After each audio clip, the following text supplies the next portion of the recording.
Hello everyone, welcome to Saroj Mishra's YouTube channel में। YouTube channel पर आप सभी का बहुत बहुत स्वागत है।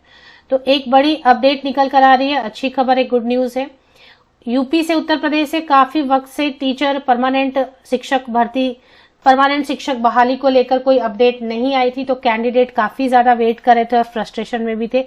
इसी बीच एक बड़ी अपडेट निकल कर आ गई है कि उत्तर प्रदेश नई शिक्षक भर्ती से रिलेटेड अधिसूचना जारी कर दी गई है।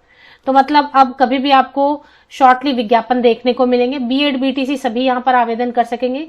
कक्षा 1 से लेके कक्षा 12 तक, स्टैंडर्ड 1 से लेके स्टैंडर्ड 12 तक के टीचर्स की रिक्रूटमेंट होगी। पहली चीज। दूसरी चीज ये कि कॉलेजेस में भी इंस्ट्रक्टर और टीचर्स की रिक्रूटमेंट होगी, प्रोफेशनल कॉलेजेस में भी। उत्तर प्रदेश से आने वाली वैकेंसी में खास बात यह होती है कि सभी राज्यों के, सभी स्टेट के, यूनियन टेरिटरी के कैंडिडेट अगर एलिजिबल होते हैं, इंटरेस्टेड होते हैं, तो एप्लीकेशन कर सकते हैं। यहाँ पर कोई भी रेस्ट्रिक्शन नहीं है कि दूसरे राज्यों के कैंडिडेट अप्लाई ना करें। तो जब यूपी से वैकेंसीज आ रही हैं तो मतलब इन अ वे ये हो जाता है कि पूरे देश के लिए वैकेंसीज जो हैं आ गई। तो देख लेते हैं बाकी अपडेट क्या आए। वो न्यूज़पेपर में, आज के न्यूज़पेपर में भी काफी अपडेट आए हुए हैं, तो देख लेते हैं। हिंदुस्तान में पब्लिश हुआ है आज के 14 दिसंबर। लिखित परीक्षाएं जिला मुख्यालय पर कराई जाएंगी। मतलब अब रिटन एग्जाम की भी तैयारी की जा रही है कि रिटन एग्जाम्स कराए जाएंगे जो कि जिला मुख्यालयों में कराए जाएंगे। इससे रिलेटेड लखनऊ से जो है प्रेस संवाददाता ने लिखा है कि शिक्षकों की भर्ती के लिए गठित उत्तर प्रदेश शिक्षा सेवा चयन आयोग की नियमावली से संबंधित अधिसूचना बुधवार को जारी कर दी गई। मतलब 13 दिसंबर को अधिसूचना जारी हो गई है। नियमावली से संबंधित मतलब जब भी कोई रिक्रूटमेंट होती है तो नियमावली बनाई जाती है कि क्या सिलेक्शन पैटर्न होगा, क्या एग्जाम क्राइटेरिया होगा। तो वो नियमावली से संबंध, और उसमें आयोग में कौन कौन लोग होंगे जो इस पूरे रिक्रूटमेंट प्रोसेस को संचालित करेंगे, तो ये सारी चीजें लेकर जो है ना नियमावली बनाई जाती है। तो उससे रिलेटेड अधिसूचना जारी कर दी गई है। अधिसूचना जारी कर देने का मतलब हो गया जो सबसे बेसिक काम है वो संपन्न हो गया, काम शुरू हो गया। अब जो है रिक्रूटमेंट एडवर्टीजमेंट आपको देखने को मिलेंगे, अधियाचना वगैरह होगा। आगे क्या लिखा है, नियमावली के अनुसार आयोग विभिन्न स्तर पर शिक्षकों की भर्ती के लिए आवेदन आमंत्रित करेगा। नियमावली के अनुसार आयोग विभिन्न स्तर पर, अब आयोग गठित किया जाएगा जिसमें कि वो आयोग जो है फिर काम करेगा रिक्रूटमेंट एडवर्टीजमेंट रिलीज करने का और एप्लीकेशन इनवाइट करने का। शिक्षकों व अनुदेशकों की भर्ती के लिए लिखित परीक्षा कराई जाएगी जो 2 घंटे की वस्तुनिष्ठ प्रकार की होगी। तो एक ही एग्जाम होगा, 2 आवर्स का होगा, एमसीक्यूज होंगे उसमें, और जिला मुख्यालयों पर कराए जाएंगे एग्जाम। और इसमें एक और जो आर्टिकल आया वो भी देख लेते हैं।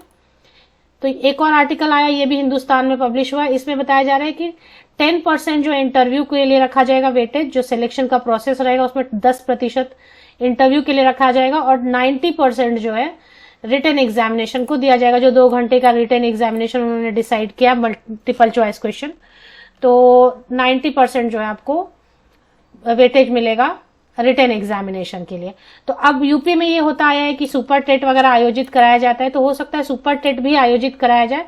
तो जो कैंडिडेट है सुपर टेट में शामिल होंगे वो, अगर उनके पास सीटेट नहीं भी रहेगा तो भी वो यहाँ पर सुपर टेट एग्जाम क्वालिफाई होने के बाद सुपर टेट के बेसिस पर आप कर पाएंगे, इन परीक्षाओं में के लिए शामिल हो पाएंगे।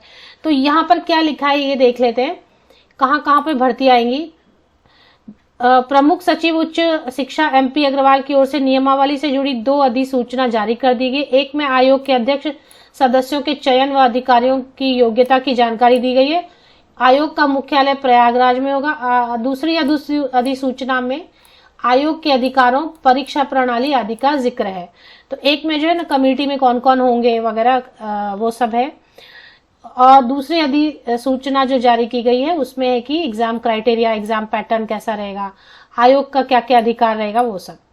अब इसमें रिक्रूटमेंट कहाँ से कहाँ तक होगी, यह आयोग बेसिक, माध्यमिक, उच्च शिक्षा से लेकर व्यावसायिक शिक्षा के अनुदेशकों तथा सहायता प्राप्त अल्पसंख्यक कॉलेजों के शिक्षकों की भर्ती की परीक्षा कराएगा।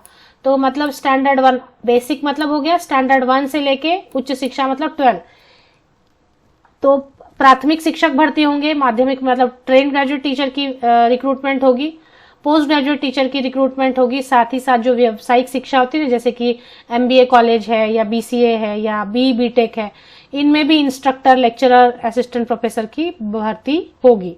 तो ये आयोग जो है ना सभी भर्तियां कराएगा। तो अब देखने की बात यह है कि कितनी जल्द से जल्द जो है इसकी एडवर्टीजमेंट जारी होती है। इसके पहले ज्यादा चांसेस बनेंगे कि सुपर टेट आयोजित कराया जाएगा। तो जो कैंडिडेट नहीं जानते सुपर टेट क्या है, उनके लिए एक अलग से वीडियो बना दी जाएगी कि सुपर टेट क्या है, उसमें कैसे क्वेश्चंस रहते हैं, क्या एग्जाम क्वालिफाइंग मार्क्स क्या रहता है वगैरह। सुपर टेट के थ्रू भी यहाँ पर आप जो है बाकी अपीयर हो सकेंगे, इसके लिए फॉर्म भर सकेंगे। बाकी जो भी अपडेट आएगी आपको मेरे यूट्यूब चैनल पर जरूर मिलेगी।